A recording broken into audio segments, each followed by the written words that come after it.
రాజ్యసభ సభ్యులను ఎంపిక చేసే విషయంలో కూటమి ప్రభుత్వం టూ బ్యాడ్ అయిపోయిందండి. చాలా బ్యాడ్. ఎంత బ్యాడ్ అంటే కూటమి గెలుపు కోసం పరితపించి జెండా పట్టుకుని ఎండనగా కొండనగా మోసి వైసీపీతో అనేక కేసులు పెట్టించుకుని జైళ్ళు పాలై అనేక ఇబ్బందులు పడినటువంటి తెలుగుదేశం, జనసేన, భారతీయ జనతా పార్టీ కార్యకర్తలు సైతం ఈ రోజున తీవ్ర అసహనానికి గురి చేసే పరిస్థితి వచ్చింది. చంద్రబాబు నాయుడు గారు తీసుకున్న ఈ నిర్ణయం ఎవ్వరూ కూడా హర్షించట్లేదు. ఎంత దారుణం అంటే అసలు రాజ్యసభ అంటే ఏంటండి? పెద్దల సభ. పెద్దల సభకి ఎవరిని పంపాలి? పెద్దలను పంపించాలి. అంటే సామాజిక దృక్పథం, సామాజిక కోణం, నీతి నిజాయితీతో కూడినటువంటి రాజకీయాలు చేసినటువంటి ఒక హుందాతనమైన గొప్ప వ్యక్తులను అక్కడ పంపించాలి. అలా పంపించడం వల్ల రేపొద్దున రాజ్యసభలో సమాజ హితం కోరే అనేక తీర్మానాలు, ఓటింగు, చర్చలు, నిధులు ఇవన్నీ కూడా కంప్లీట్ అవ్వడానికి అవకాశం స్పష్టంగా ఉంది. ఇక్కడ ఒక ఆరోగ్యకరమైన చర్చ పార్లమెంట్లో జరగవచ్చు. ఆ చర్చ జరిగే సమయంలో అక్కడ ఉన్నటువంటి ఆ రాజ్యసభ సభ్యుడికి ఆ సమస్య మీద, ఏ సమస్య మీద చర్చ జరుగుతుందో ఆ సమస్య గురించి అవగాహన అతనికి ఉండాలి. అనుభవంతో కూడిన అవగాహన ఉండాలి. అవగాహన అంటే ఏదో నాబోటోడు చెప్తే వినేసి అక్కడ మాట్లాడటం కాదు. ఆ సమస్య మీద అతనికి ఎంతో కొంత అనుభవం ఉండాలి.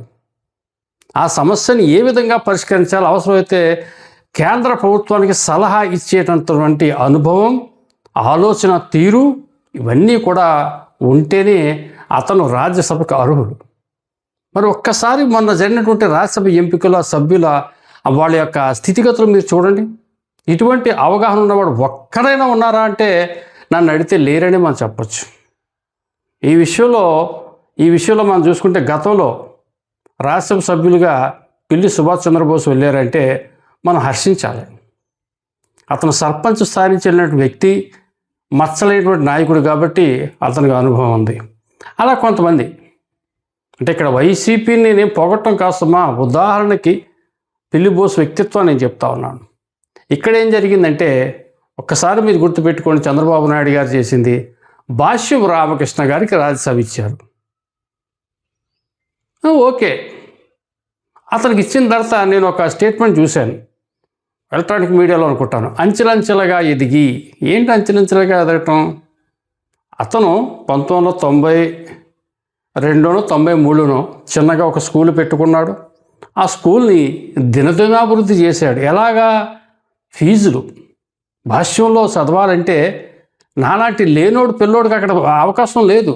సంపన్నుడై ఉండాలి, లేదా నాలాంటి వాడు గొప్పగా జాయిన్ చేస్తే అప్పు చేసి కట్టాలి. అంతేగాని పేద విద్యార్థులకు ఎప్పుడైనా అతను ఫ్రీ ఎడ్యుకేషన్ ఇచ్చాడా? లేదా అతను ఏదన్నా కొన్ని గ్రామాలు దత్తత చేసుకుని అక్కడ విపరీతమైన సేవ చేసాడా? ఏమీ లేదే. అతను వ్యాపారం అతను చేసుకున్నాడు. అతన్ని తీసుకెళ్ళి రాజ్యసభలో కూర్చోబెట్టి ఏం చేస్తాడండి? అతను వ్యాపారాన్ని ఇంకా డెవలప్ చేసుకుంటాడు కదా. ప్రభుత్వ పరంగా అతను వ్యాపారానికి కావాల్సిన అవసరాలు అతను తీర్చుకుంటాడు కదా. అది కూడా ఆలోచించలేదా ఇంత అనుభవసారైనటువంటి చంద్రబాబు నాయుడు గారు? అది ఒకటి. 2, అయ్యన్న పాత్రుడు గారు అబ్బాయి విజయ్. ఇతను తెలుగుదేశం పార్టీకి కరడు కట్టినటువంటి ఒక అభిమాని.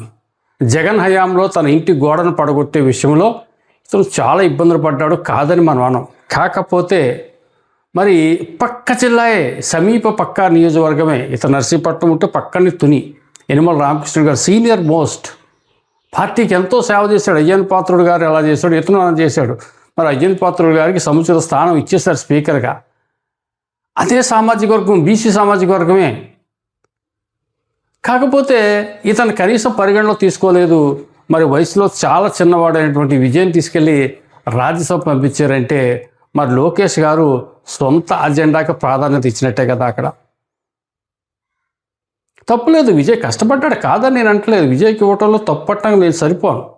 పార్టీకి అతను చాలా లాయల్టీగా పనిచేశాడు. కానీ పెద్దలు ఉన్నారు కదా, సీనియర్ మోస్ట్ ఉన్నారు కదా, వాళ్ళు ఖాళీగా ఎందుకు వదిలేయాలి? ఇక తండ్రి కొడుకులు ఇద్దరూ పదవిలో ఉండాలా?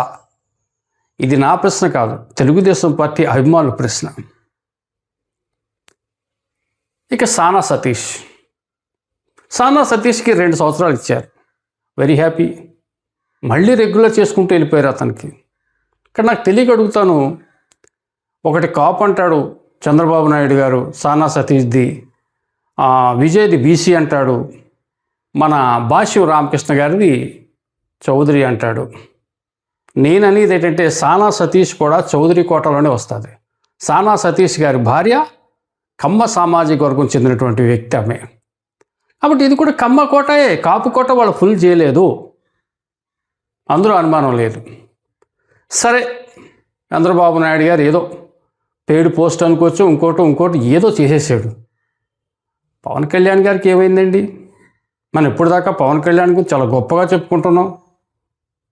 ఇతనికి ఏమైంది? ఇతను లింగంనేనికి ఇవ్వటం ఏంటి? లింగంనేని ఎవరు? పవన్ కళ్యాణ్ ఎవరు? లింగంనేని ఎప్పుడైనా జన సైనికుడా? జనసేన కోసం ఎప్పుడైనా పాటుపడ్డా? జనసేన గెలుపుకైనా కృషి చేశాడా? లేదే. చంద్రబాబు నాయుడు గారి యొక్క ప్రజావేదికని ఇతను ఎవరు, జగన్మోహన్ రెడ్డి పడగొట్టేశాడు. ఆ ప్రజావేదిక కట్టించింది ఎవరు? లింగంనేని. అమరావతిలో చంద్రబాబు నాయుడు గారు ఉండే నివాసం కట్టించింది ఎవరు? లింగంనేని.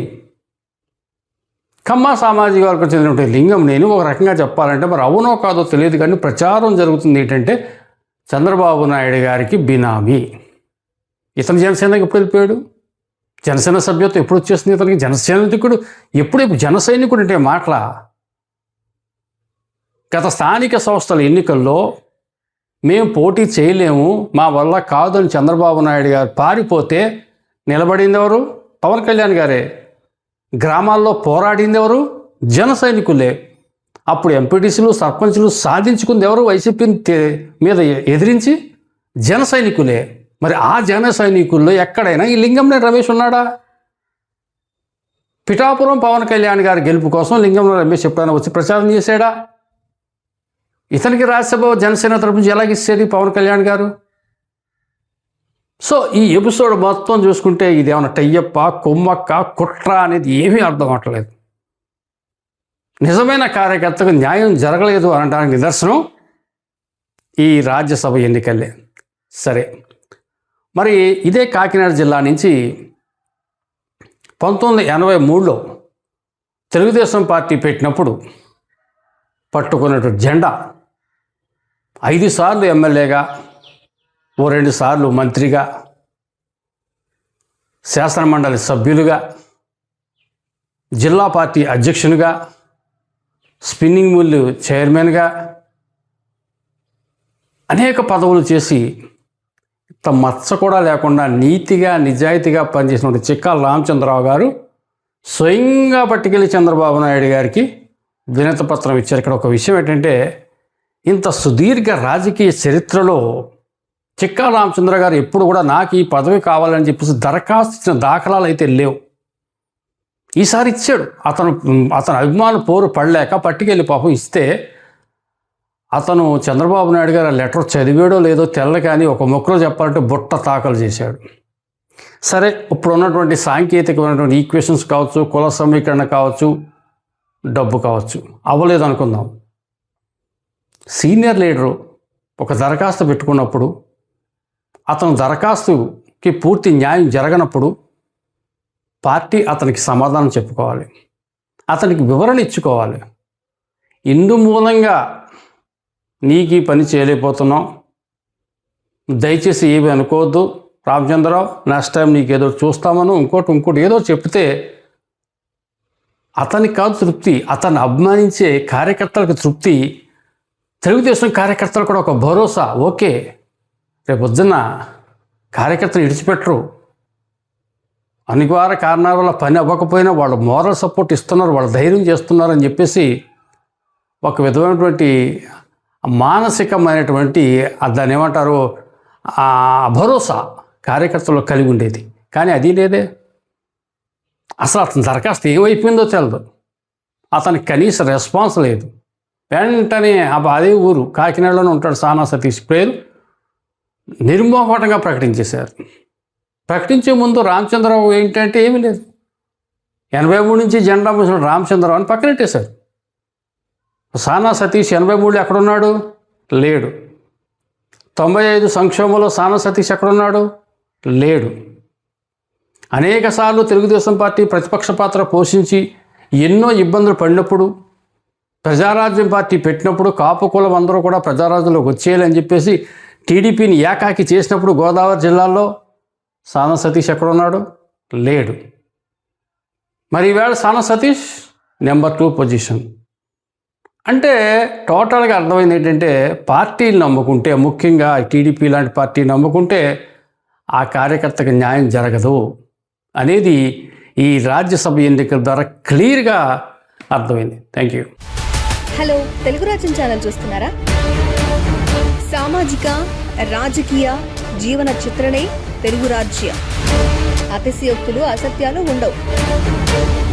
రాజకీయ కోణం కాదు, ప్రజా కోణమే కొలబద్ద. తెలుగు రాజ్యం వీక్షణ మీ ఉత్తమ అభిరుచికి నిదర్శనం.